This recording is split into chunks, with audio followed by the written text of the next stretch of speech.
Happy Gasparilla, everyone. Hope you're having a great weekend.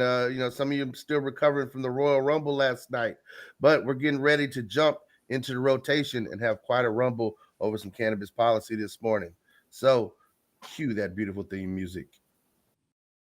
In my soul, in my heart.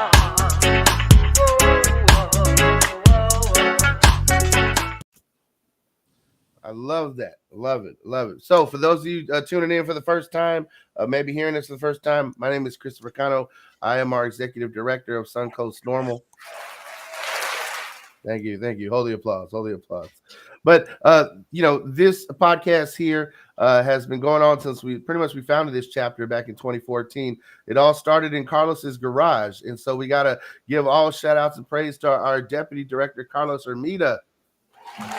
No air horn today, guys. No air horn today. Thank you, everyone. Thank you for the beautiful applause. The rotation has had quite a journey from Carlos's garage to the radio stations on the AM to FM radio with WTMP back to us self-producing out of the studio there at Chillum in Ybor City, and just so excited for the progress that we've made on the show with the amount of guests. We've had members of Congress on the show.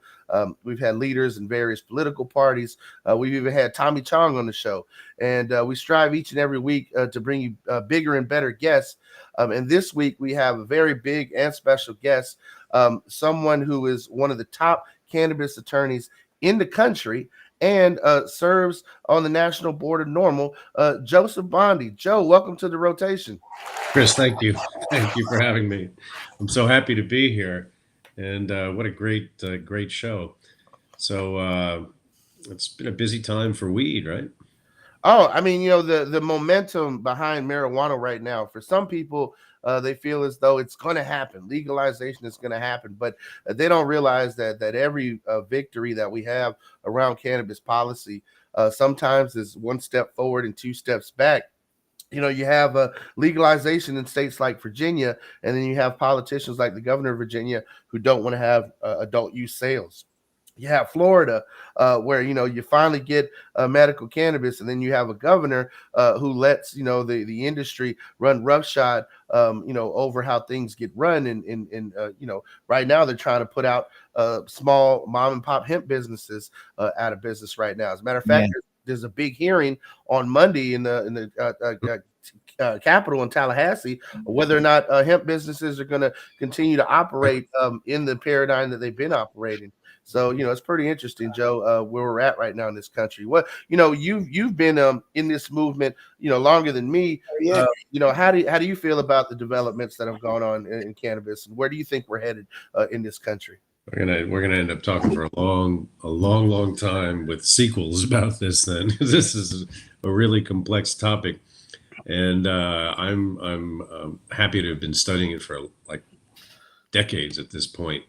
I was just thinking as you were talking, I was admitted to the bar in 1995. I began practicing in New York as a criminal lawyer.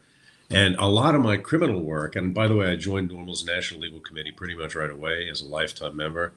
It finally worked out to be economical after almost 30 years. But, like when I started as a criminal defense attorney in New York and primarily in federal court, I ended up having a cottage industry of federal cannabis trafficking clients, and they were facing 10-year mandatory minimums, 5-year mandatory minimums. They were facing a lot of time for pot trafficking and for possession of pot with the intent to distribute it. And, in federal court, quantities add up. So a person who was selling a couple pounds a week for a period of time could have been a federal offender, and trafficking across state lines or transporting even a nominal amount of weed was a federal offense, and people were routinely arrested, denied a bail, prosecuted to the max, except for a small period of time in which there was a suggestion by the Attorney General that a mandatory minimum sentence not be imposed.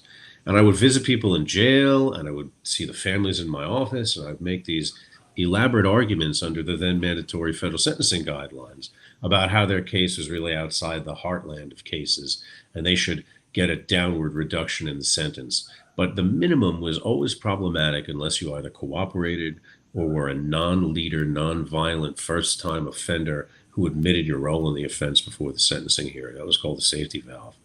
But a lot of people didn't apply for that, and they just were shit out of luck, and they did years in prison. And the outlying parts of this, like, if you start to take it to its extremes, you think about all the people in Nebraska or Kansas who are picking up shitty hemp on the side of the road, right? And busting a few 100 pounds of shit ass hemp that they were going to sell as marijuana and stuff that's now under the Farm Bill totally legal. And they were facing 10-year mandatory minimum sentences. Like, Wow. you know? People lost their jobs, they lost their homes, they lost their families, they lost their children. And I literally would target that audience of criminal clients because they were there. They were so plentiful. And I would write newsletters about it. I would speak on the subject. It was a large part of my practice, and not the only one, and never a majority of it, but a large part nonetheless. And now I have not had a federal marijuana client in years, I'm happy to say. The last federal pot case I tried was 2015. It was 7 tons in the Southern District of New York. I lost, but the client got a 15-month sentence for 7 tons of weed. And after that, they never really brought these kinds of standalone pot conspiracies in that jurisdiction again. Last guy I got out on a pot charge was a federal guy who was sentenced in the Northern District of New York. As you get far away from the city, things get more and more conservative, shall we say, or perhaps criminally dramatic. And he had been sentenced in a pot case to 70 months in jail, and I got him out during COVID on a compassionate release application. Wow. And that was like it. The most recent things I've had to do in federal court are really kind of cool also. One was having a veteran who had a chronic pain condition, who was out, done with his cocaine trafficking sentence, and a medical patient allowed to terminate his supervised release, that's what they call federal probation, early, so that he could use medical cannabis. And the U.S. Attorney's Office conceded that was like a new condition that would authorize them to terminate this period of probationary supervision after the sentence. And then the most recent one that I really cherished quite a bit was my client, who many of you may have heard of, Lev Parnas, who was prosecuted federally for what ended up being a electoral fraud violations involving cannabis licenses. But when he was done with his sentence and he got placed on that supervised release thing we were just talking about, I made the request. The U.S. attorney didn't oppose it, and the judge granted it, allowing him to use medical cannabis while on supervised release, right? So that's like just the very snapshot continuum of where I've gone and been federally in criminal stuff. In New York State, it's like it's all over the map. I was upstate in New York near an Indian reservation, near Akwesasne, the Mohawk reservation, with a client of mine who had to plead to a felony and thankfully got probation, but there was no means to reduce that charge to a misdemeanor, right? And it was really kind of garden variety sale out of a store that didn't have a state license, but did have a license issued by something called the Longhouse of the tribe. And then you zoom on downstate, and I take the subway across the river to Brooklyn. I had a client who got caught because the neighbor in his building in a lovely area in Brooklyn thought there was a meth lab being operated in the boiler room. Oh, and wow. She was wrong. It was just a marijuana delivery service vault. It was the repository of their money and weed. And so it was like 225 pounds of cannabis raw flower and a couple hundred real true weight pounds of concentrate and, some nominal amount of money that were recovered. And I managed to get the client in that matter a misdemeanor, not a day in jail. This is like, almost a quarter ton of pot. And when you convert the concentrates to flour, right? But he got a misdemeanor. He had to forfeit the money that they seized, didn't do a day in jail. That was that. And when you think about those extremes, right, it's so amazing. The bottom line is people aren't going to jail like they used to, right? Yeah. But the extremes, like the consequences of a felony, are really dramatic still, right? It impacts your ability to be employed, to go to school, get housing, to do a number of to vote in some states, although in New York, if you're not imprisoned, even if you're a felon, you can vote. But I mean, the consequences of these convictions remain. And then I'll pause to breathe in a second, guys, by noting that we've now transitioned to, like, a lot of my practice is marijuana licensing, where I'm talking to, nascent, budding, we'll call them, entrepreneurs about how to, like, build their cannabis brands and empires. Well, Joe, have you had folks make that transition from being in the legacy market to legitimate businesses through the licensing process, or is that still a pipe dream for a lot of folks who have been street level dealers? This is an interesting topic for me because the phrase legacy market has come up in New York, right? And I actually, and Jamie Lubin, my communications director, I had to do a deep dive on the media surrounding these terms, legacy and pop-up and other shit. Because I was like, what's the history of it? For those of us who get really into the weeds about this stuff, as we tend to do, right? These things are really kind of important. And legacy was a term that arose largely after legalization, although a little bit before that, because the term black market has a connotation that's not politically correct in many spheres. It was called that for many years. And the illicit market, I like the traditional market personally. Traditional sounds pretty good, but people called it legacy to give themselves some kind of, I guess, gravitas, historical gravitas in the weed market, right? And the interesting thing is that most of the people that call themselves legacy people weren't the clients of mine who got busted and had to go to the penitentiary and were prosecuted and got convicted of this shit. These are people that never had to really have a criminal justice encounter, even if they think they did. And I won't discredit a person's being caught with a half ounce of weed on a stoop or whatever in New York, but it's starkly different from a lot of the walks the people I've known have walked, right? It's a very, very different kind of thing. Those people don't call themselves, I was a legacy operator. They're like, I was a pot trafficker, right? And then they retired from being a pot trafficker. And now they have this perch and they're watching from this really unique observational perch people as they enter the market. And now they're legacy all of a sudden, which implies they're old, even if they're like 25 years old. And they're in the market as a legacy operator. And as good old Pete Holmes, right, from our normal board, wonderful guy, Seattle's city attorney, had used this phrase last year about people who are late to the orchard and want the fruit, right? And it resonated with me about some of the, quote, legacy people, right? Because they're pretty late to the orchard. They're certainly a lot later than I am. And they're looking for the fruit. And the problem, I think, and we could talk about this a lot today, is that when you don't have a free market economy and you cap the number of licenses and you have prohibited costs to entry, then you start to get real competitive, right? And you're grasping at the fruit, and you get mad and exclusionary with people. And so, I mean, before I go further, I'll tell you my premise. And I said this a couple of years ago, and people were aghast because we've capitulated with weed as a fucking benign plant that people happen to smoke or grind up and put into food. And now, thanks to prohibition, we learned to extract it and make it really potent and amazing, right? Thank you, Ronald Reagan and Richard Nixon. But I mean, it's this benign thing that should be, and here's the mantra, that should be legal like lettuce, right? Mm-hmm. Like, it takes a lot to be like a grade A butterball lettuce type thing, right? And there are regulations surrounding this. But the more we capitulate to having marijuana controlled like some wildly dangerous scheduled drug, the worse things become in many other respects. The more it favors industry to not have a free market economy like that, the more we favor overtaxation and overregulation, right? I mean, this is kind of like, I totally understand this. You're a child and you're like, okay, I'll clean my room if you give me ice cream and all this other shit that's unreasonable. You should just give the child the ice cream, right? But we're the same way with weed. We were like, yes, we'll pay a high tax. And, oh, of course you can regulate it. And I'll only have like a few plants in my home. And it's like a crime to burn it in public in most places. And I can't display it or walk with it or whatever. And frankly, it's ridiculous.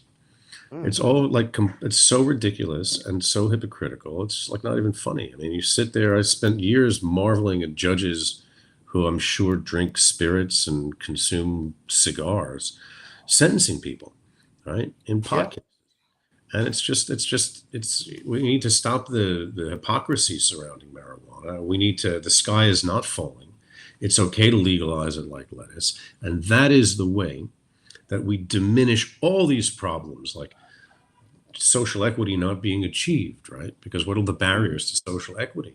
All the work that you've done and I've done for like decades now in bringing people together, like small batch artisanal cannabis communities, right? That's what they are. And they went from guerrilla patch to like, now I have a store thing, and loved each other and went to events and were close with each other. And you now see a certain divisiveness, right? When you're going for the license, and some people will get it and some won't. And you're on a line and you're a social equity applicant and you got a priority and all this other shit. In New York, if I wanted to get a license to have a nursery for like the plants that I collect, right, I'd pay $100. I'd pay $100, and the bad part would be I'd let these aphid inspectors in to make sure I didn't have these fucking bugs, right? But that would be what it was about in a true free market economy. And I don't, for the life of me, I keep going back and back and back to what the answer is. And the answer is you have to make marijuana legal like lettuce, and we'll overcome all of these problems. Oh. Here. Seriously, there isn't a better way to respond to that. But hey, here. We gave up a lot in order. I mean, I remember sitting in a United for Care volunteer room with Chris Kano over there, and being told not to wear pot leaves on our shirts. I was. Oh, Carlos, your internet's acting wonky today. He froze in a good place, though. He didn't. Yeah, we'll give him a second to. He'll come back. I have a gold weed pin, a lapel pin. Your video's still frozen. It's kind of. I don't know. He moved a little. Yeah, I don't know what's up with y'all Wi-Fi at the store today. He's gonna restart it. I just jumped back to hardwired internet, and yeah. Anyways, so I'll go back on my rant. We were told not to wear pot leaves on our shirts. I was told once when talking to like the media not to laugh because I have a particularly stoner laugh. You know, and a Cuban laugh. I have to admit, I was in the Senate hearing for these hemp bills going through Florida, and I like some of these legislators still believe that you can overdose on cannabis. Like the rhetoric is still there and it's still working against us. You know what I mean? Like there was a point when Mike Minardi texted me because he knew I was in that Senate hearing, and he heard Lori Berman say that you can overdose on cannabis still, and it was like, Jesus Christ, now an overdose is a hangover. Now an overdose is an anxiety attack or crying while you're drunk. You know, now an overdose is just being uncomfortable while you're under the influence. You know, the rhetoric is out there and it's really working against us. Yeah. It's true. It's true. We literally, we and think about descheduling marijuana versus rescheduling it, like what we're willing to give up.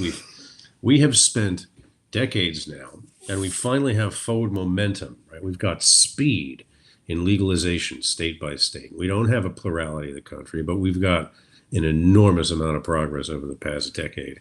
And now, this is like in a fight, right? We got progress. We're kicking your ass. Now the government is like, oh, tell you what we're gonna do. We're gonna like give you some shit. We're gonna give you Schedule 3, right? And we're gonna recommend that the Drug Enforcement Administration. These people have never been our friends. Let me just tell you that they have never been the friends of the marijuana movement, and now they are coming at some people, and those who don't know, for reasons I'll try to explain, look at these people as our friends. We're going to schedule marijuana, make it a Schedule 3 drug.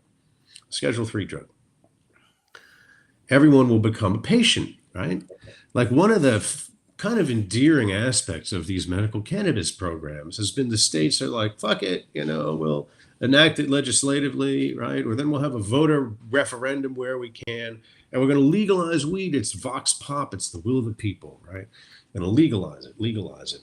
And what ends up happening is doctors then recommend marijuana, right? They're not prescribing it with a prescription pad with a DEA number on it like they all have to have. They're just kind of recommending it after they take a class certifying that they could be a cannabis doctor or medical professional or practical nurse in many jurisdictions or whatever it may be. And they then recommend the weed, and you go on into the state authorized weed shop that's getting around the Controlled Substances Act, right? All of this has cropped up to figure out a way around the Controlled Substances Act. And there have been fits and starts along the way, right? People being busted for state legal conduct, appropriations riders having to come into play, a Cole memorandum and the rescission of it, a Sessions memorandum. There's been all this shit going on along the way, but the one anchor all these state programs have is we've found a way around Schedule 1, right? Doctor recommends it.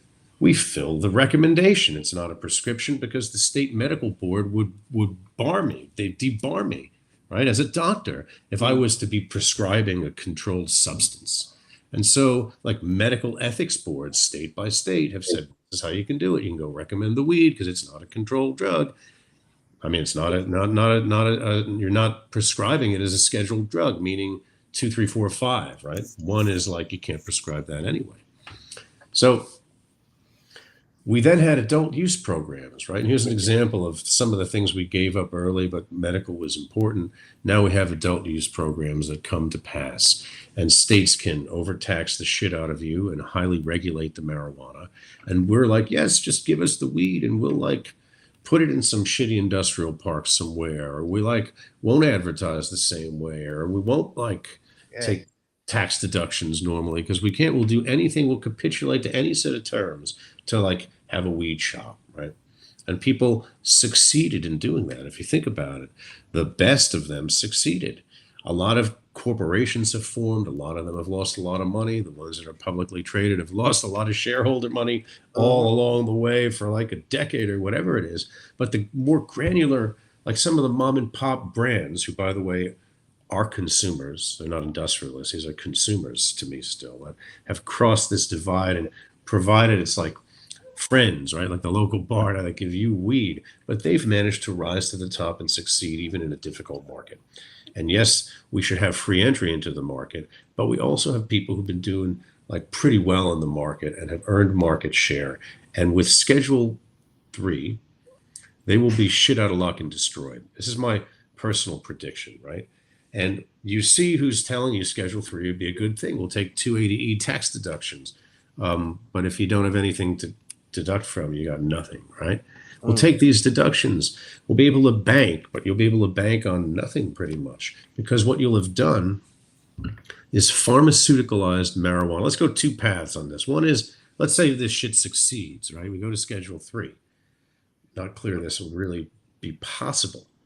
But what we would then have is a drug that has to be prescribed by a doctor on a prescription pad by a DEA licensed doctor to be filled at a place called a pharmacy by a pharmacist who's licensed by the DEA to dispense controlled substances. It's not anymore this, oh, you go recommend some weed and like the mom and pop brand people are going to give you the weed, and whether it's prepackaged or in a jar or whatever the heck it is, that is absolutely not how scheduled drugs are dispensed. It's not. It's in the Code of Federal Regulations. It's in the Controlled Substances Act. It doesn't happen that way.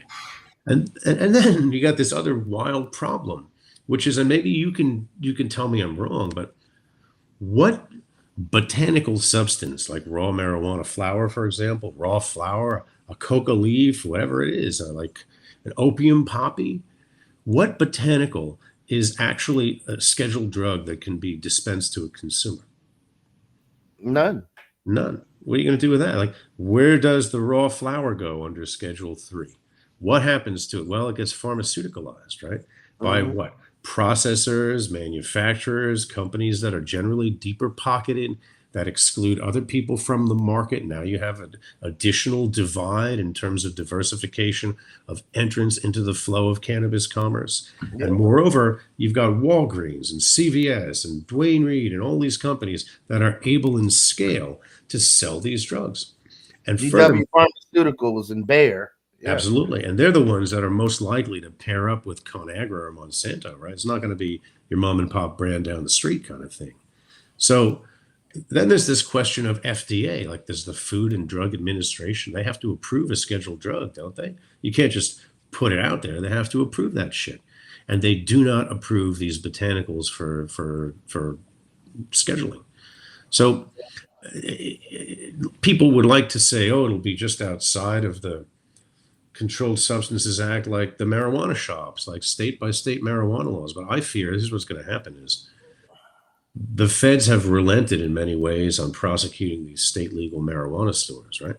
But when you bring weed back into the fold, into the flock of scheduled drugs, right now it's a sheep in the Schedule 3 pen, you're much more ripe for slaughter by federal authorities, right? You've basically brought it back within the ambit of jurisdiction. Schedule 3 drugs, there are ketamine prosecutions throughout the United States, federal ketamine prosecutions. There are prosecutions for the Schedule 3 drug, right? There are steroids, 100%, Chris, Schedule 3 drug. Codeine, hydrocodone. 100%. And those are talk about low-hanging fruit in the orchard of the prosecutor, right? The darling of the nursery, the conspiracy with now these controlled scheduled drugs. And being able to say, we made it fucking legal, right? And then it turns you and me into a patient. You're either a criminal or a patient now. You gotta get some weed. Well, look, you don't buy Valium in the Valium, the state legal Valium shop, right? It's not like that. It doesn't happen. And for people to think it's like that, I believe is folly. The other problem, and it's really important because I think it has to be addressed and it should be addressed up front, is international treaty control, right? Like weed should be descheduled. It should be taken out of the Single Convention of 1961. It should be removed from consideration as a scheduled drug that cannot be transited or sold or used in any capacity except medical and scientific shit, right? We should be able to freely import and export it again, legal like lettuce. No one's going to die. No one's going to overdose. It's not going to happen. Instead, what people are going to do is come out of the shadows and use this. It was a niche product because it was illegal, right? It's going to become a mainstream agricultural product. And then we're going to deal with other things like the hand of Adam Smith and the economy of going from niche to mainstream and all this other wild stuff, right? But we should at least get to that point and not be at the point where he loves you this plan. Yeah. Joe, just real quick, because you touched about the fact nobody's going to die over this, but the fact is that because of these treaties, because of the U.S. exporting prohibition, there are certain countries on this planet where you can get 30 years, life, or even the death penalty for certain amounts of cannabis. Absolutely. It's insane. You can even fly into like Dubai or UAE with weed in your bloodstream and be found to possess cannabis and sentenced up to 4 years in prison in a cell that generally has 30 people in it. You can be flogged. Where is this? I can't go there. Dubai, UAE, you can't go there. People can't go there.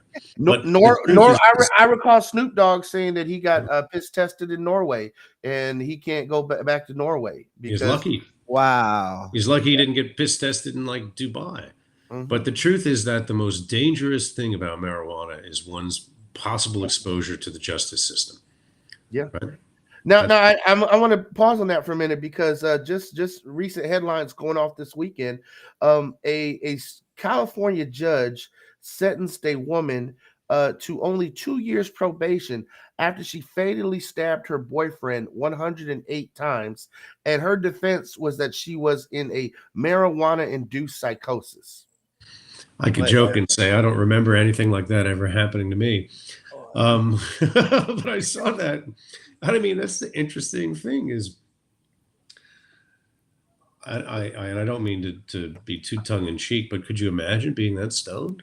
Like, oh my God, that's like some wild No, shit. like there's no such thing as marijuana-induced psychosis, and like you were like Carlos touched on earlier, that we still have politicians in this state and in this country, in the various assemblies and legislators throughout America that believe it, and it is sad. And then you talked about hypocrisy.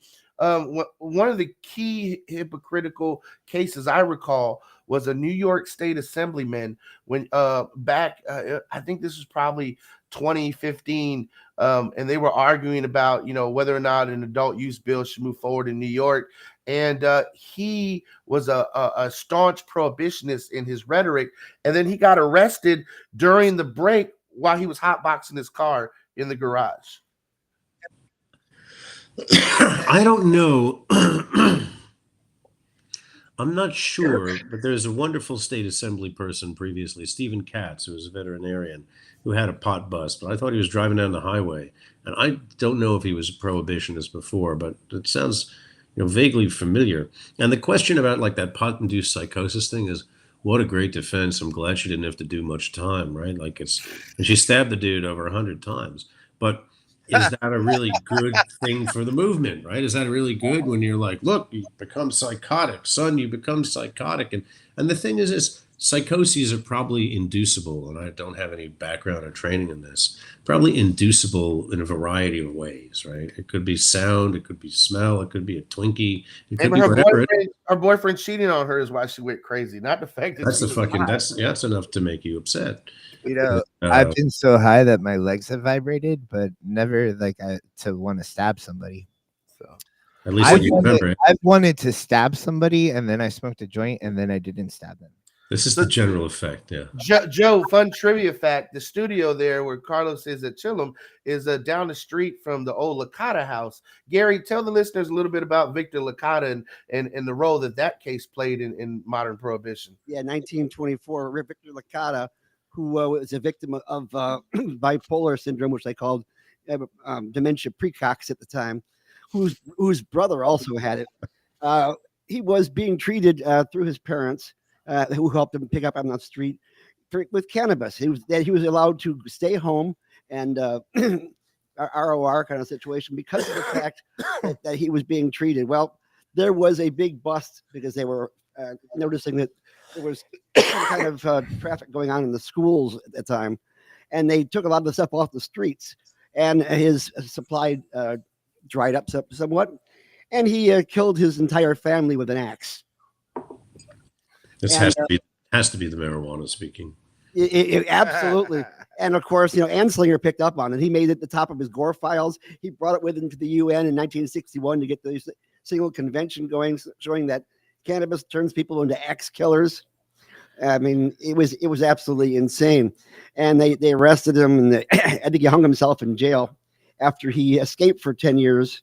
And then when he came back and he could no longer had access to cannabis again, started getting the same feelings again, ended up killing himself.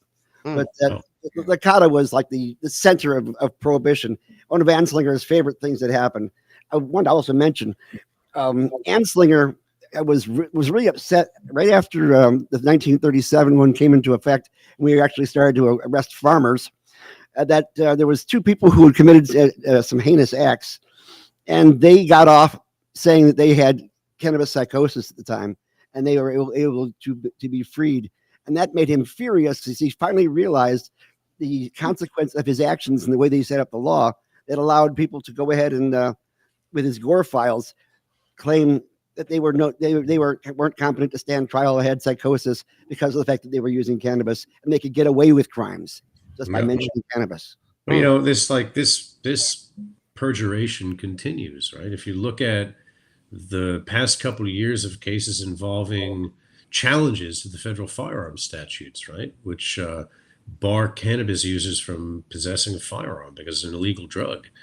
The Justice Department has called us all sorts of horrible names: mental deficients, unstable, mentally defective. I mean, there's a variety of names we've all been called in support of their premise that we're, somehow too demented to possess a gun. But as I think about it, and I'm the co-chair of Normal's amicus committee, and we write briefs in important cases about cannabis issues, generally to federal courts throughout the country. And we filed one in the Fifth Circuit in a case named Daniels, which ultimately was the court ruled in Daniels' favor. He was a intermittent pot consumer who had a gun, and they charged him under a statute which made it a very serious felony to be that illegal drug user, no matter what type of drug, in possession of a firearm. And I've enjoyed, as I go through those opinions, we have another one pending in Florida that was brought by Nikki Fried, right? We're waiting for a decision in that Cooper versus, was Cooper v. Attorney General. But it's amazing to me to see in 2022 and 3 and now 4, the language that's used to describe cannabis users in a time and a place and a country where almost every single solitary day, if not more, there's a mass shooting, and very few of those are attributable to cannabis users or people using weed. This is like, what would I characterize? What would be the cluster of characteristics of those people, right? It's not weed use, that's for sure. And as Carlos put it, you thought about killing someone one time, and you smoked a joint, and you forgot about it, right? I mean, it's incredible the hypocrisy that we see based upon like what we know experientially and what other people want to say about you and stereotype you. How many times has someone said to you, "Oh, what are you smoking? I want some of that. You must be high," right? Mm-hmm. I had some lawyer who's a teetotaling lawyer the other day hit me up by text, and he doesn't know me very well. He called me Rasta Man. He was like, "Hey, Rasta Man." I was just like, "Hey, fuck you," like. Well, Joe, that's a good segue. In the mid '90s, Attorney Janet Reno issued a legal opinion from the Department of Justice saying that Rastas had no First Amendment rights of freedom of religion to utilize a controlled substance.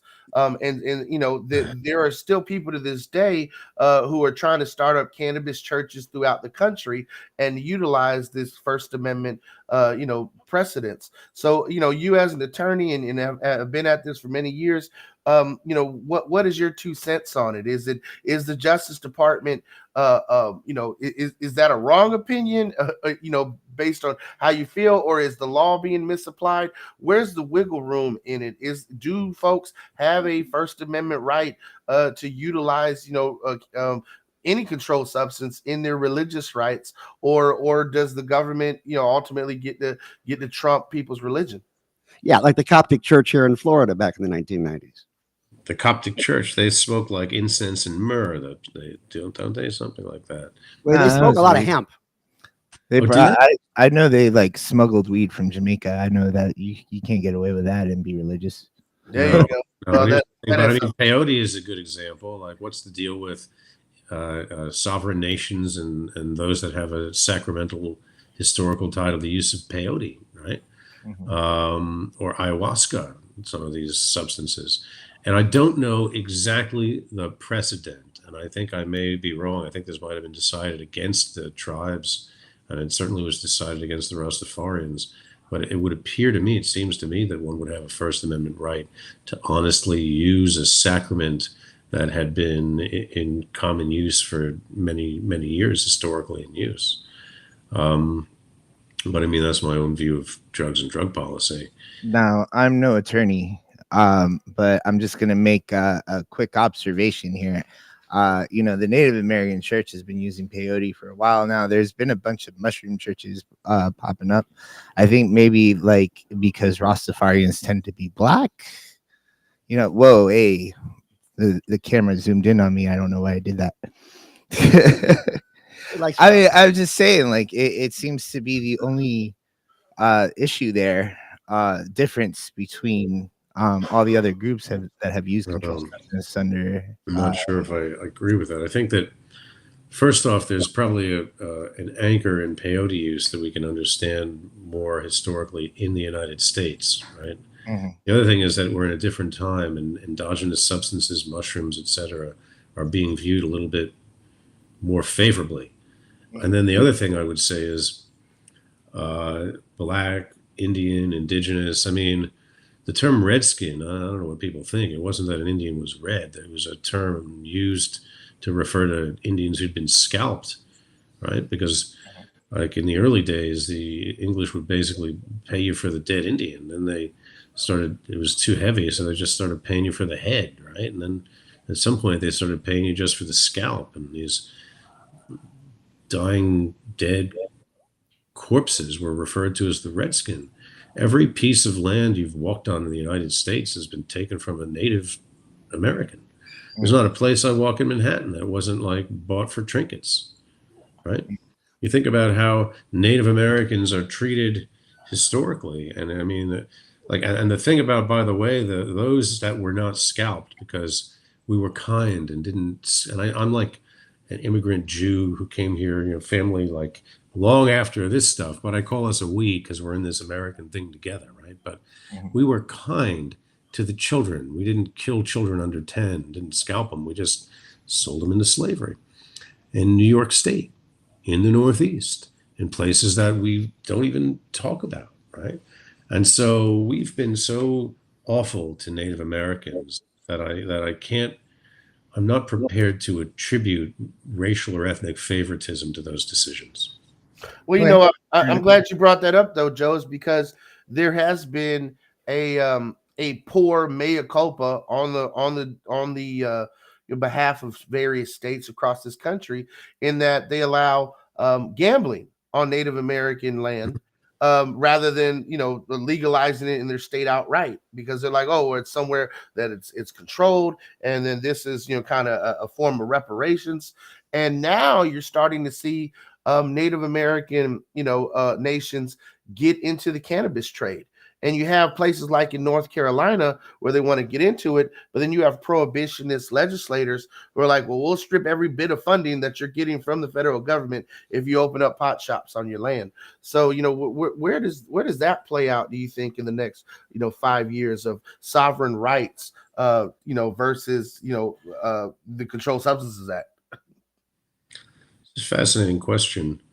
And I've had occasion to study it over the past year quite a bit because I have a couple clients who are members of the St. Regis Mohawk tribe in New York, which the Canadian-U.S. border runs right through that reservation.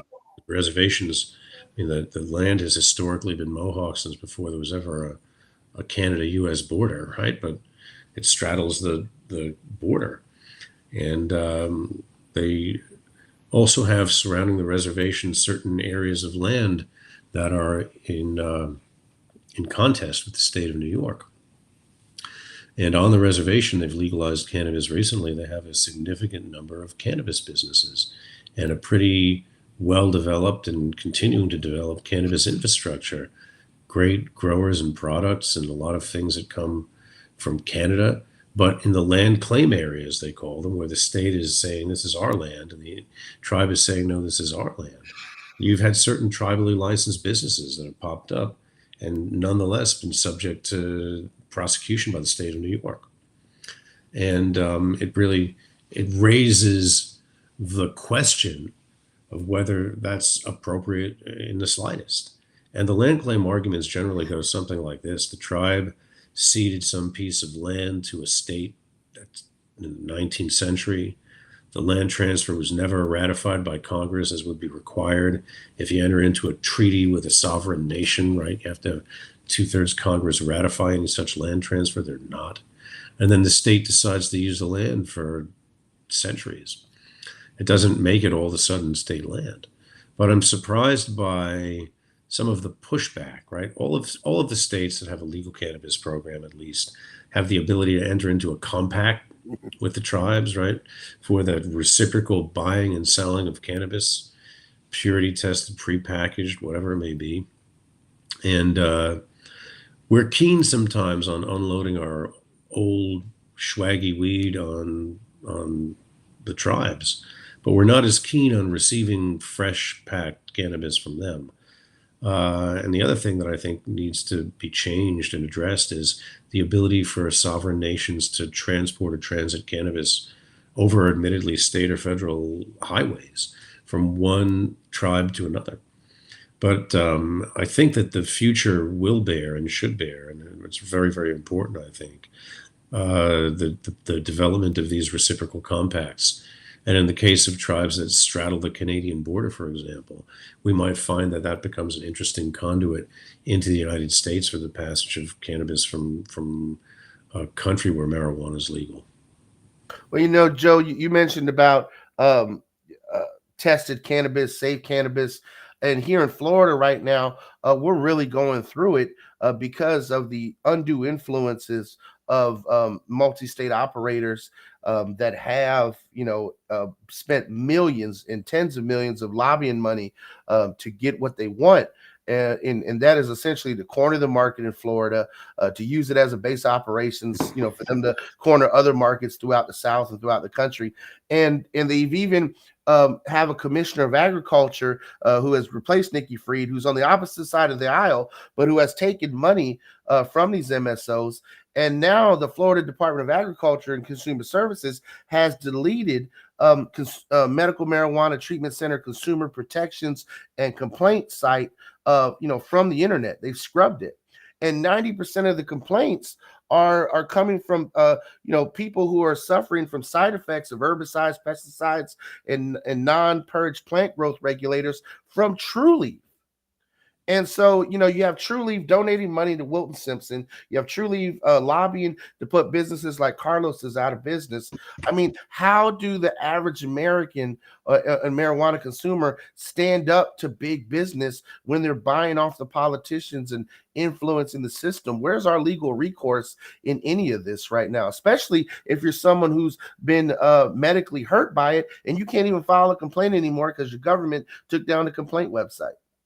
Well, there's a few ideas, I think, in this whole thing.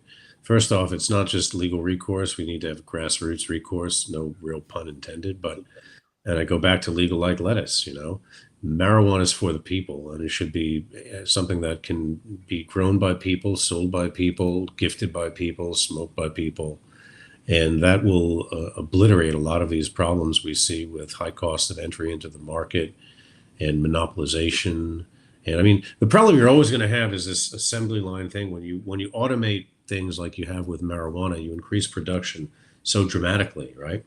And on a certain level, the people who have the machines to do the assembly line are favored over the small batch, the artisanal producers. But the people, the craft, the ones who have been doing this for decades, right, in the legacy, traditional, whatever you call it, market, are really the key to preserving that craft and preserving our ability to have diversity of genetics, to be able to have cannabis in the hands of people.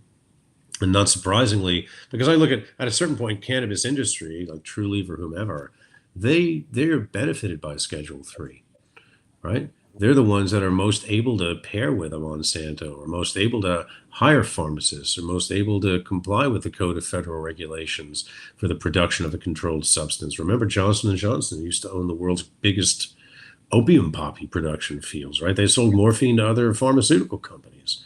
So obviously, big cannabis industry is something that would favor Schedule 3, and large companies would favor them.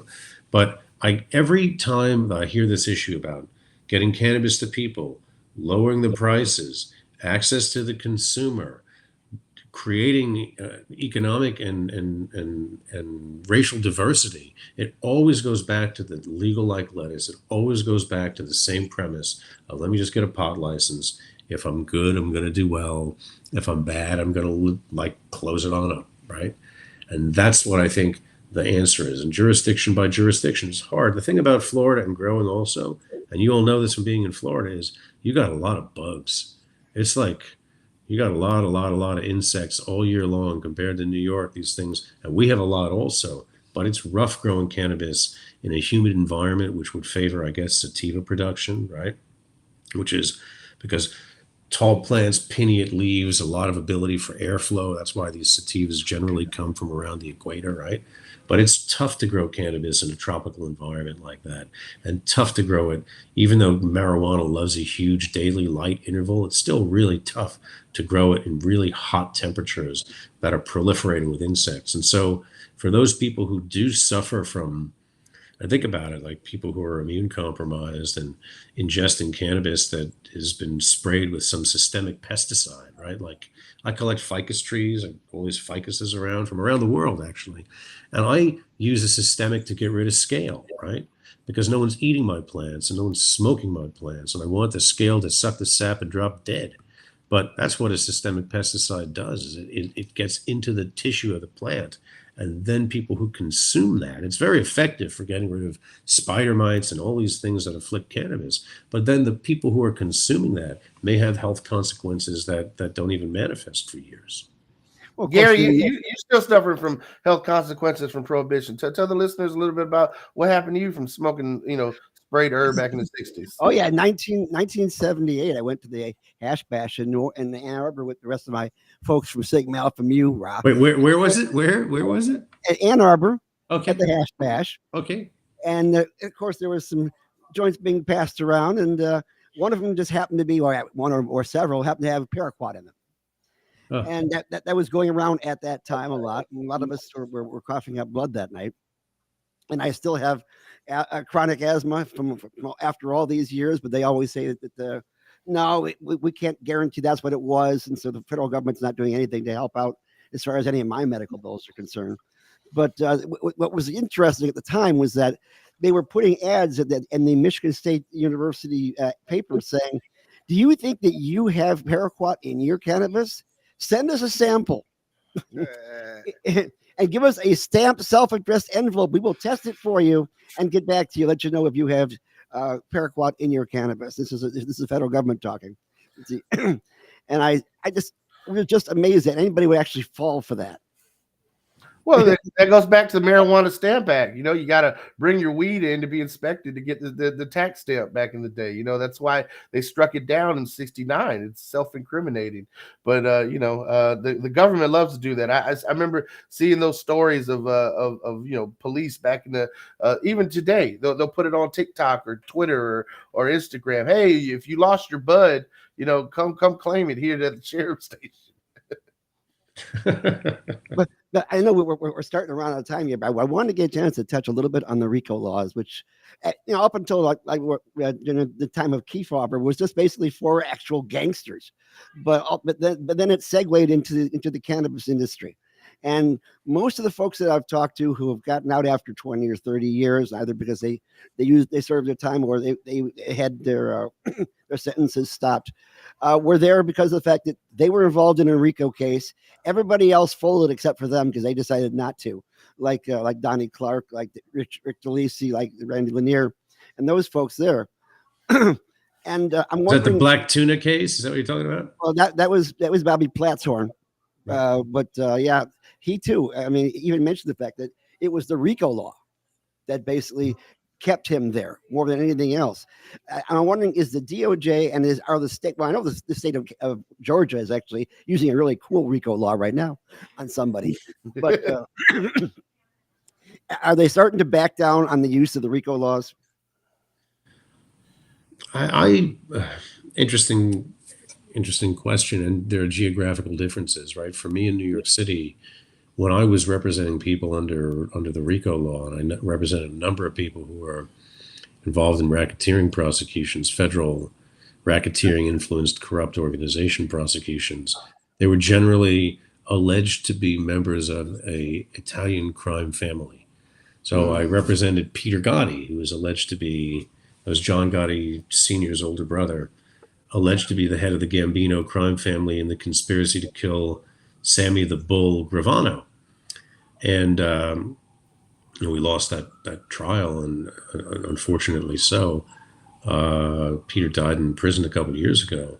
But that was the general upshot of the RICO laws were that you needed to have an organization, an enterprise. In fact, it could be comprised of 2 or more members. It didn't have to be really that complex in structure.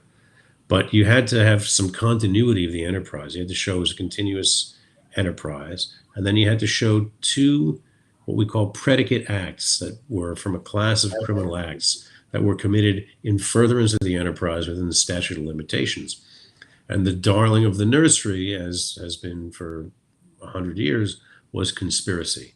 a conspiracy to commit to violate the RICO Act merely required that you agreed that someone else would go and commit two or more predicate acts, right?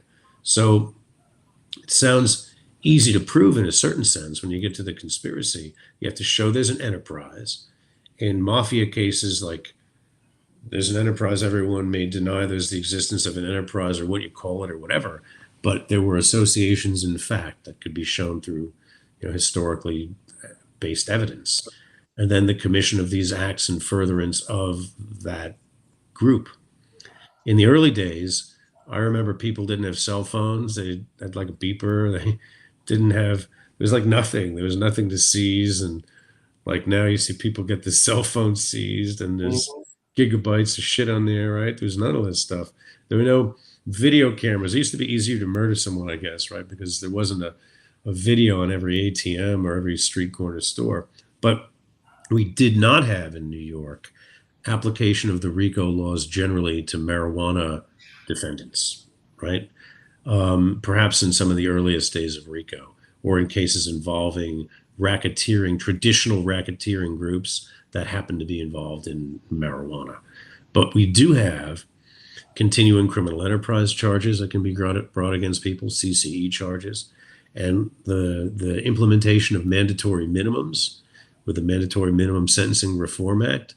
This is where Joe Biden called like young kids involved in crack super predators who should be locked up for the rest of their life, right? We forget that shit while he's pardoning the people caught with a doobie in a federal park. But I mean, you have these wide-ranging tentacular conspiracy laws that can result in a sentence of between 10 years and life in prison. And that was enough. Daenu, for those of us who understand that the Jewish there are some landsmen out there. Daenu, enough. And so there was no need to really bring the RICO charge when all you needed to prove was a singular conspiracy, which is merely an agreement to commit the act without in furtherance of the enterprise or the existence of the enterprise or any other shit. And with cannabis, I saw civil RICOs out in Oregon a couple of years ago, right? Civil RICOs brought by angry neighbors about scent and trucks and other shit. And they were all dismissed, correct me if I'm wrong, because they couldn't show a pattern of racketeering activity. Was the backing off had to do anything to do with the LaGuardia report in 1944 as a precedent of saying that it is not involved with organized crime? No, that was like some anomalous shit. The LaGuardia report and the Schaefer Commission, I put like in this bucket of amazing, anomalous, and throw in like Marijuana Revisited with Lester Grinspoon there, right? That's like the bucket of the righteous truth about weed.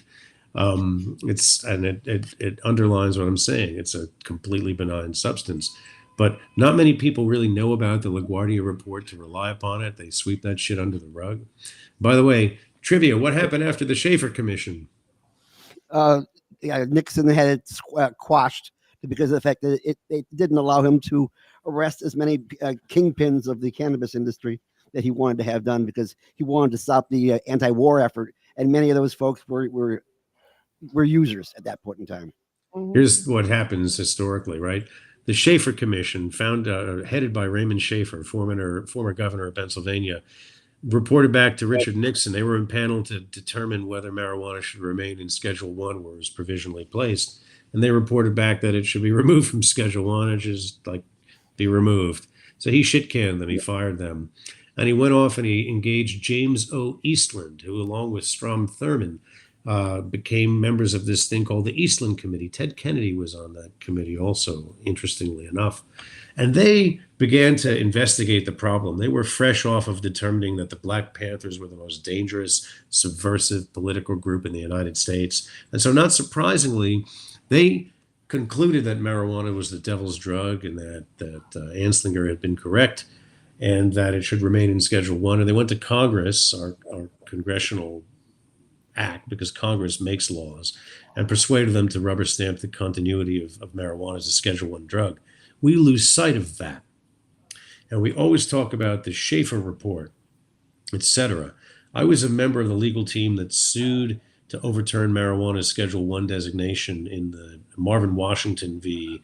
at the time Jeff Sessions case. And then the Attorney General's changed and the name changed. It became ultimately Washington v. Barr, right? Which then we lost. But we made the point in that case that not only was there the experimental drug program, right, and people like Elvie Musica and a number of the original 13 people had been Rosenfeld. cannabis by the government. Yep. Not only had marijuana been patented by the United States as a neuroprotectant, right, and then that patent basically licensed, there was plenty of precedent for marijuana having an accepted medical purpose and a benign impact such that it shouldn't be a Schedule I drug. But we argued there, and we lost in the lower court, that it was the acts of Richard Nixon, our executive, his racist trope about marijuana and weak cultures and everything else, and you hear these in these Linkletter recordings, they call them, right?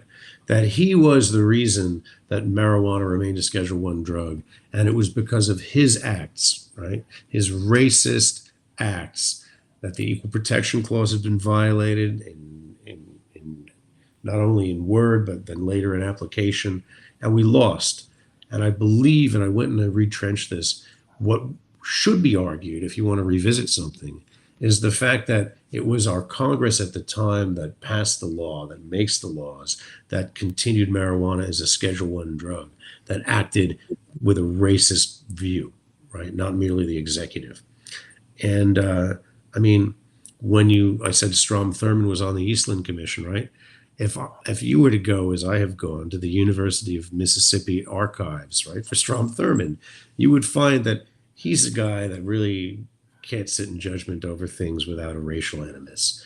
And he applied that same racist lens, the same one that led him to oppose integration in Mississippi, even after the Supreme Court's decision in Brown. He applied that same racist lens towards cannabis. And there's no way that he could have done anything but that. And so when you start to really begin to peel back the onion on how Schedule I came to be, right, what happened after Schaefer, and then how it has been continued, you see that there has been certainly this racist application to get us to where we are. I mean, Joe, I'm glad you touched on that, because NORML from its inception, fought essentially a almost 2-decade long battle. And by 1988, DEA Judge Francis Young, essentially recanted the Schedule I, saying that marijuana in its natural form is one of the safest therapeutically active substances known to man. By any measure of rational analysis, marijuana can be safely used with a supervised routine of medical care. And he went on to say it's unreasonable and arbitrarily capricious for the DEA to continue to stand between those suffering and the benefits of this substance in light of the evidence on the record. And the DEA just pretty much ignored their own judge and kept things moving. I mean, and that's the Reagan DEA for you. Well, it's like you have Jack Herrera and you got ChemDog, and maybe we need a Francis Young as a strain. It might be a bad strain, but I will note that it took 16 years for that John Getman NORML petition to reschedule cannabis to actually be adjudicated, and that was then like overruled. I mean, I don't know what happened to him. They packed him off to the gulag somewhere. It was like the last thing he ever ruled upon, Francis Young. But yeah, it was like, I mean, I'll put that in the bucket of truths, along with Marijuana Revisited and the LaGuardia report and the Schaefer report, right? And I think it's important for people to, if you're studying cannabis advocacy, to understand those positions and then what happened to the speakers, right? It's like really kind of easy to criticize, to like somehow impugn the critic, right? And I think this is what we see with marijuana, is the critics are impugned. But there's too many of us now, right? And the truth is this, is everybody who was with us on weed actually got out and voted, we'd have a very different country. We'd have different electorate, we'd have different judges, you'd have different officials in Congress, right? You'd have you wouldn't have the same kind of like presidential arguments going on, right? It would be very, very different. And all we need is a small bump. We don't need every pot smoker to go out and vote for candidates that share our values. We need like some more too, right? And chances are, if you're with us on cannabis legalization, you're probably with us on right to choose, right? You're probably with us on raising minimum wage. You're probably with us on ending mass incarceration, mandatory minimum sentencing, and saving the environment. You're probably with us on a number of things that are critically important for the next generation. And so how fitting that this is what we leave. We leave a fucking mess to the kids, right? To try to straighten it up somehow. And hopefully they've learned through our lessons and our derelictions that they should get out and vote and make a difference. Well, one thing I find ourselves, we're totally pinned by the amount of regulations, that huge patchwork across the country of all these different state regulations and federal regulations layered on top of them that prevent us from actually moving forward. And there are a lot of us who want to get involved in the industry, but have been shut out for one reason or another. Sometimes it isn't even just money. I don't know how much you're able to say, but I know that Mr. Parnas wanted to get involved in the cannabis industry here in Florida. Yeah, let's cheer for the Ukrainian Jews. I'm one of them.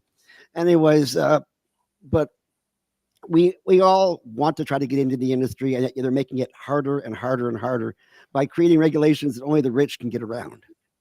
That seems to be the issue. How do we get beyond that, where we have far more inclusion in the industry for everybody? First off, I think that most people who are interacting with cannabis probably just want to smoke it or use it and don't even want to be in the industry. So the lion's share of people interacting with weed are consumers, right? And we really can't lose sight of that. And then I keep going back to the legal like lettuce premise. Let people get in. Don't cap the licenses.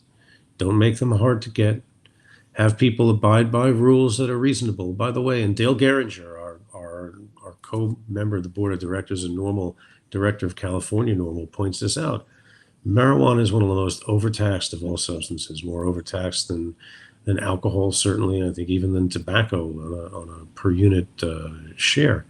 So we need to generate revenue, yes, but we need to really stand up and not shrink from pushing to have marijuana be a legal, commonplace, mainstream substance in a free market economy.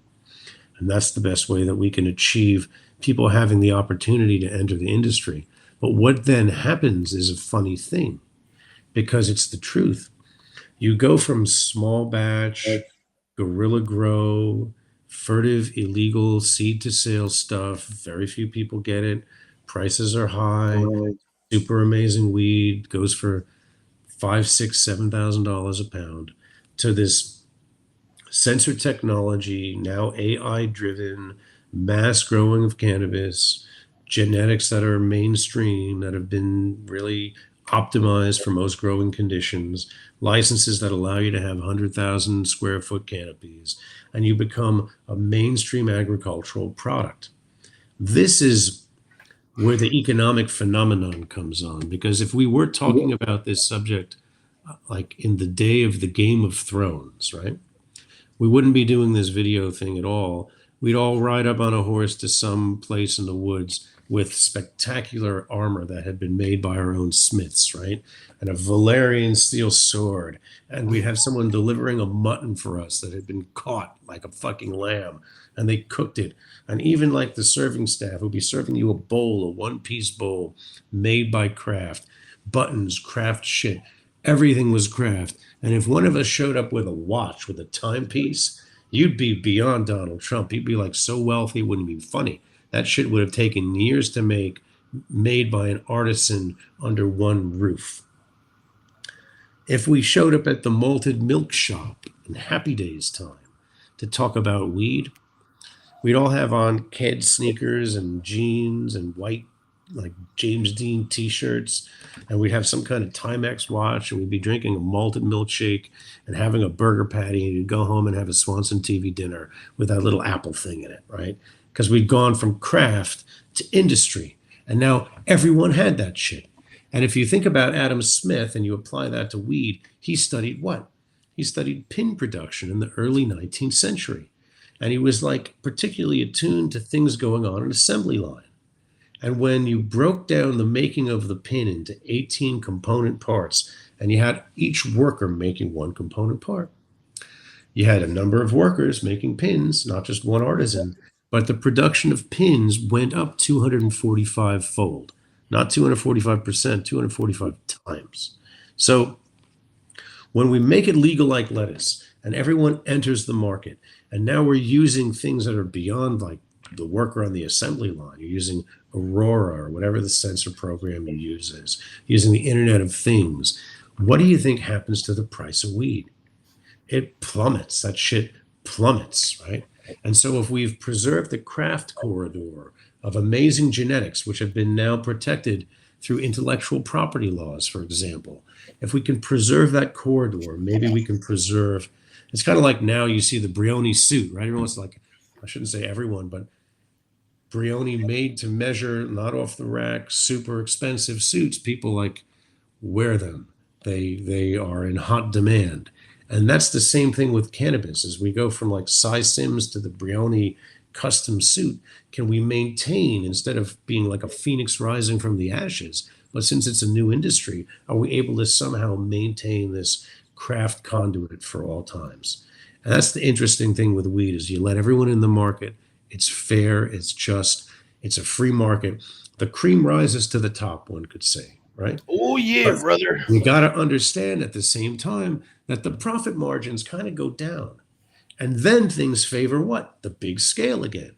So, I mean, this is just the iterations. Everything that you're looking at now, everything, your headphones, your glasses, your razor you use, like every light that's in your home, all these computers, all that shit, every piece of technology we're dealing with has gone through this economic phenomenon to get where that piece of equipment is today. And marijuana is absolutely no different. You think about the watches, like you buy a watch now, it's like $1, it's $5. You get some digital, like a fucking one of those plastic watches. Everyone has it now, right? It's no longer that status symbol.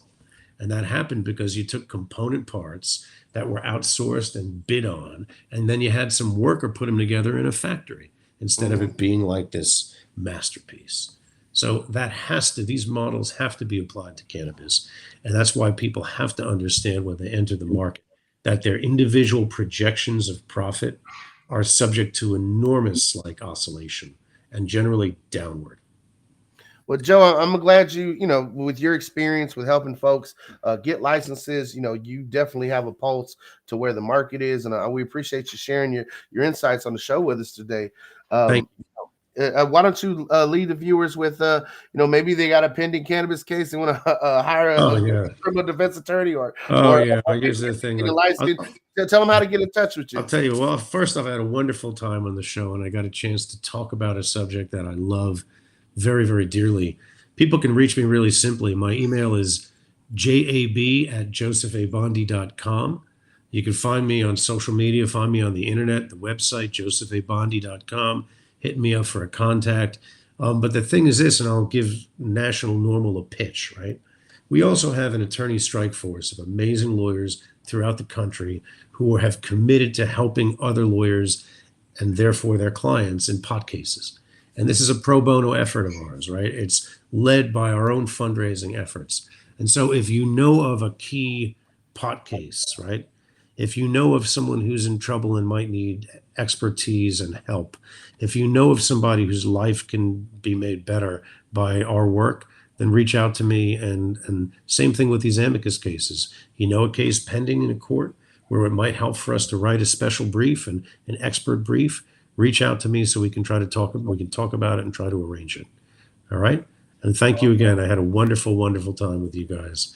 I look forward to seeing you all very soon. Appreciate you, Joe. Carlos, with that, I think it's time for the news, man.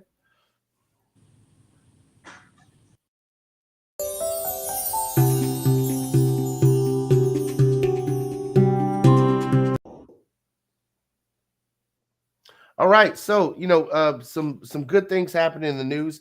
State regulators in New York are expected to finalize rules next month permitting adults to home cultivate personal use quantities of cannabis. As currently proposed, regulations will allow an adult to grow up to 6 plants with no more than 3 mature in a private residence and harvest up to 5 pounds of cannabis flower. Households with multiple adults will be permitted to grow a total of 6 mature plants. Cultivators will be permitted to grow from seed seed, or they can purchase immature plants from licensed providers. So that's a example of New York getting it right.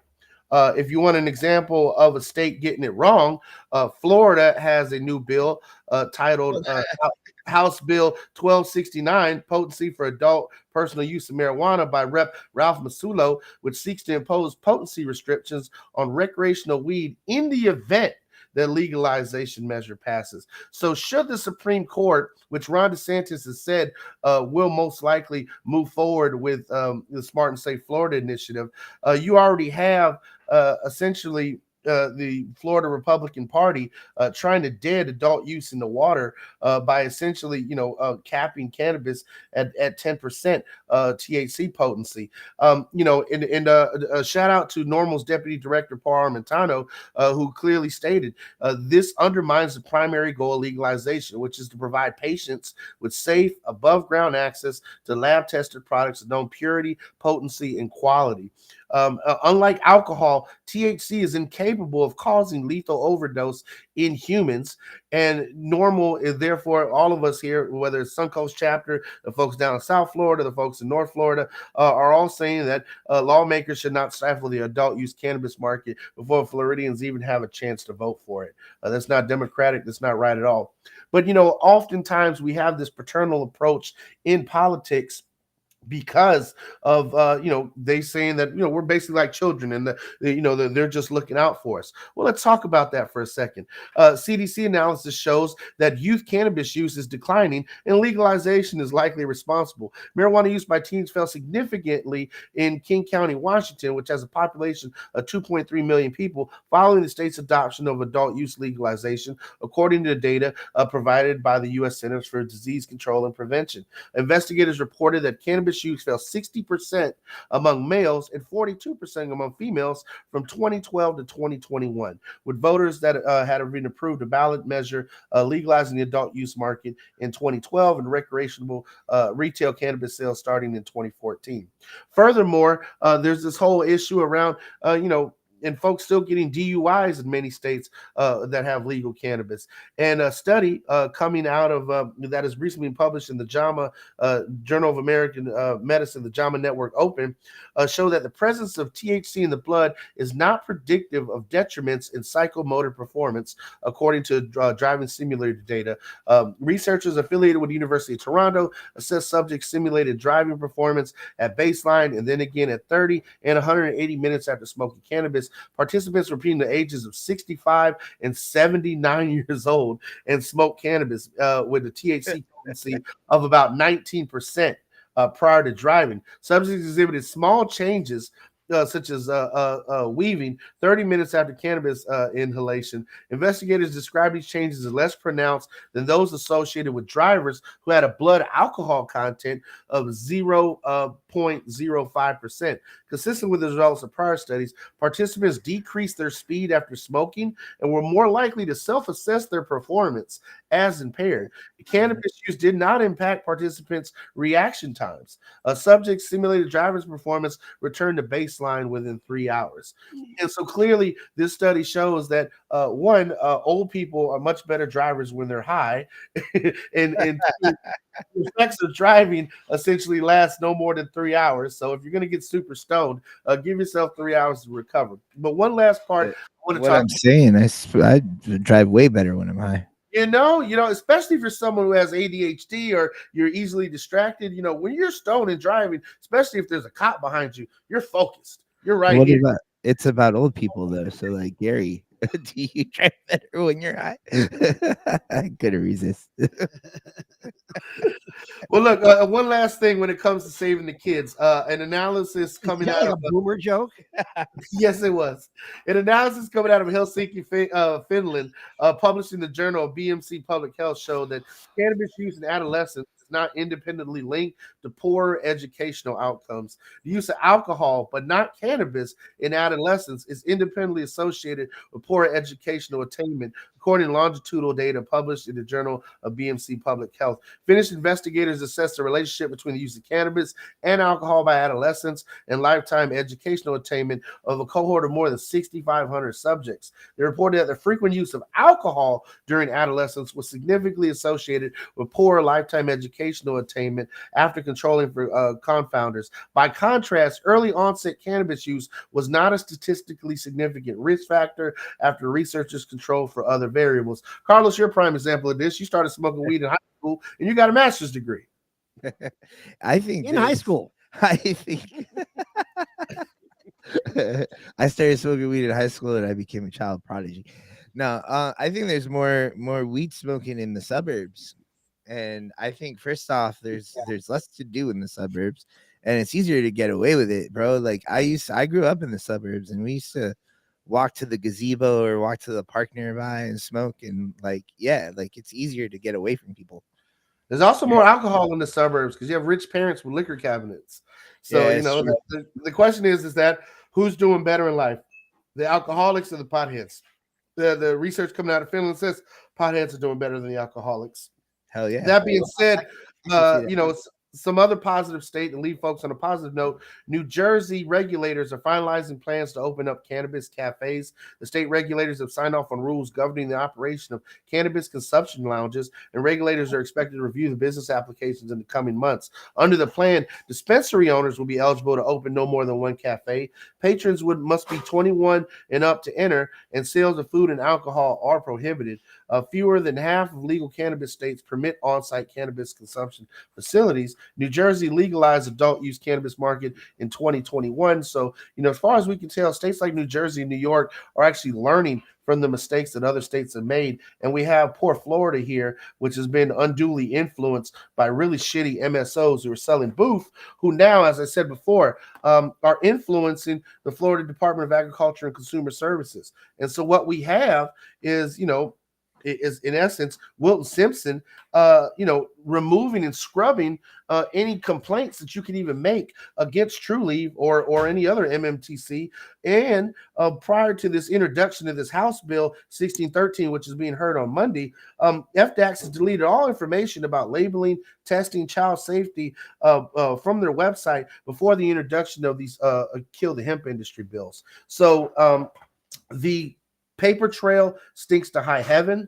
The amount of corruption that we saw with, the CEO of Trulieve's husband going to prison for bribing public officials is just now legal. It's not bribing, it's lobbying. And that's the shitty part about it, is that businesses like you, Carlos, don't have millions of dollars to dish out to Wilton Simpson. So that way he can, take your competition out of the market. And the fact is that companies like this need to be held to account. Joe talked about it. It needs to be a grassroots holding to account. So if you're out there and you support the boycott of booth, by all means, boycott that booth that they're selling in those shitty MMTCs.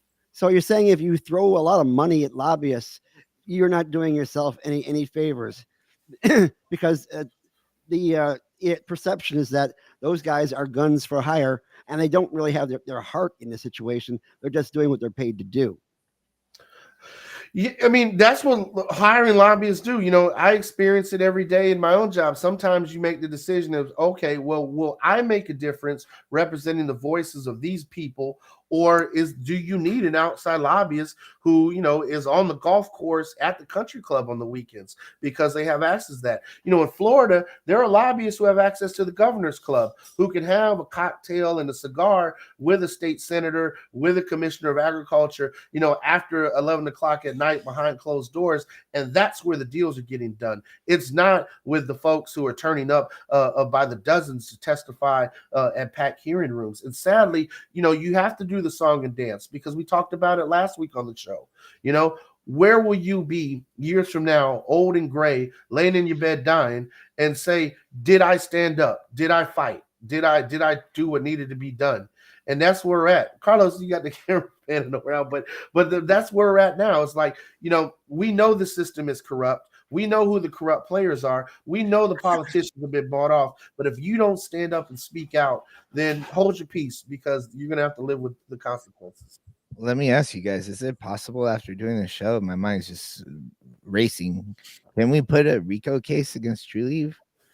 There's been conspiring there. It's more than two people. Oh, absolutely. And they tell other there people to do certain acts that would be considered part of a conspiracy. Oh, Well, shit. based on what they've done in Alabama and Georgia, it still remains to be seen, whether or not that happens. But I will say this, get involved, speak out, and if you got evidence, submit it to the legal authorities. We do have Bunch of a lot of pop-ups other in here. legislation. We are still moving forward, although this pushback in Tallahassee is pretty heavy. In regards to the other bills that Suncoast Normal has championed, like the Employee Protection Act, which basically makes certain that you don't lose your job if you try to if you have a medical card. And we are also moving forward. We got it filed both the House and the Senate, the bill that makes certain that if you are a parent who uses cannabis medically and you keep it out of the reach of your children, that the Department of Children and Families cannot come into your house and take away or terminate your parental rights, and it will not be considered a factor in custody cases. That I think is very important, very impactful. We are still trying to move forward our reciprocity acts, which would actually bring a lot of money into the state. We are still trying to work on home grow and a number of different ways, including this one, which we call a patient designated cultivation center, where you can have your own space in a cultivation center where you can actually grow good medicinal weed. Cannabis. It's been one of those marijuana. It's been one of those days. And also, expansion of qualifying conditions. And we even have one that would codify the ability to own a gun if you have a medical cannabis card. Quite frankly, I would rather have stoners having the guns than the alcoholics, with all due respect. Or the cops. Yeah. And here's the thing, right? These are all legislative movements that we're trying to make. We've got a few of those bills going through the legislature. The point I'm trying to make here is that when you support Suncoast Normal, you're actually supporting the pushing forward of legislation. We're very active in Tallahassee. I'm going to be up there every week this year, or this coming month. And this guy here with the gold pin on there is seriously writing bills and working with senators and House members of our House to make a difference. And everything Gary here it's too much for me to say again, but everything that Gary here just said is stuff that we're working on actively and supporting Suncoast Normal by becoming a member.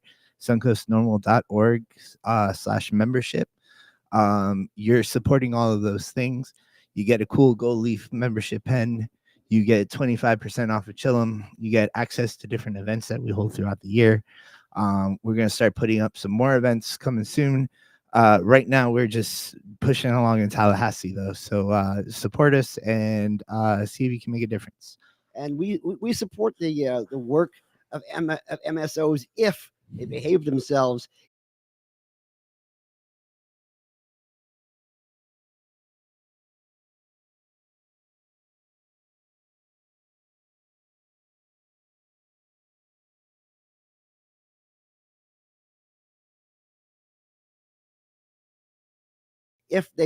We wholehearted industry that is continuing to move forward and trying hard. That's one of the things we're talking about this next Monday and even Wednesday. There's two committee meetings coming up. Committee meetings where we're going to be again discussing these bills that essentially make the cannabinoids derived from hemp illegal to sell.